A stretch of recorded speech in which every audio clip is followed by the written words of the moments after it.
Incyuro mbi yasubije Nkundiye iwabo. Umva uko byagenze. Habaye umugabo akitwa Nkundiye, akaba umugaragu w'umwami. Bukeye akajya atongana n'abo bari bahakanye, bikamubabaza cyane. Ariko kuko yari akunze shebuja kandi amutonnyeho, arabihanganira araceceka, ngo yagenda yanduranyije na shebuja ari we. Nuko Nkundiye agumaho. Bagenzi be ariko bakomeza kumusuzugura no kumusebya. Yagira icyo avuga bakamumwaza. Umunsi umwe baza gutongana, baramucyurira cyane, bimutera agahinda, ararakara cyane ndetse bimutera kuzinukwa. Arataha asubira iwe adasezeye no kuri shebuja. Shebuja ntiyari azi ibyabaye, ntiyamenya n'igihe Nkundiye yatahiye.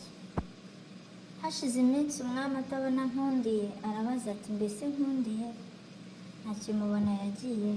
Abagaragu bati ntawe uzi aho yagiye. Umwami abategeka kujya kumuzana, ngo ntibamugarukire mu rugo batamuzanye.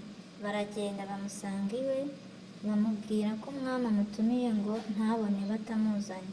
Nkundiye abatera ibyatsi ngo yanze gutukwa no gucyurirwa. Abagaragu basubira ibwami bumiwe. Bamaze kugenda Nkundiye arabavuma ati murakazira ubusa.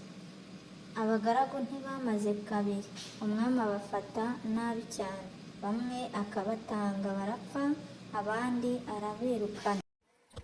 Ngaho Abanyarwanda bakuye umugani uvuga ngo incyuro mbi yashubije Nkundiye iwabo. Si njye wahera hahera umugani.